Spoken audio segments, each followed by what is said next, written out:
I'm at the end of this quilt, and I've already nested my design, and I'm doing this flower daisy design, and I need to crop off the bottom of it because the bottom of my quilt is right here, and so I need to crop off the bottom of that design. So the first thing I want to do is mark the start point. So to do that, you can do it a couple different ways. You can just drag it over to the green dot. I actually just start and let the machine move it to the start position. Now I can only do that when I'm over the top of a quilt, maybe in the canvas, but you don't want to do it if you're going to be in the zipper or your leaders at all. So I just mark that position there because I want to have it as a reference point later.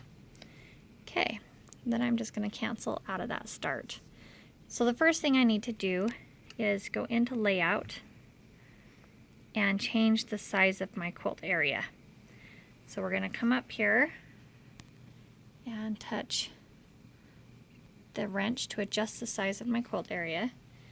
If you go on exactly, if your design was all the way in the green area, you can just match that line right up. You can just say, I want it to be exactly on that corner. Then you won't have to worry about your reference point that you did before, but sometimes your design is outside of your box a little bit and you don't want to cut that off. So what I do is I usually do it a little bit larger than my quilt area at the top. And then I say plus mark. Then we're going to go to the bottom of the quilt on the right side. And we just want to be just a hair longer and wider. And then we're going to do the check mark. Okay, because I changed the upper right corner of my quilt area, it has changed where the design starts at. So if I go down here to my start point that I had previous, right there, if you come up on the top, you can tell that it's not in the same position. So what I do is I just go into edit and then over to move, down to move start, and say okay.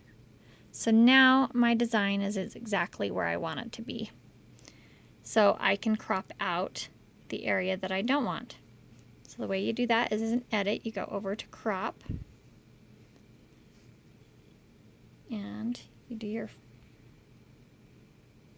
first cropping option there, and that is the design that we're going to quilt out. Now if you want, you can double check by coming down to your quilt.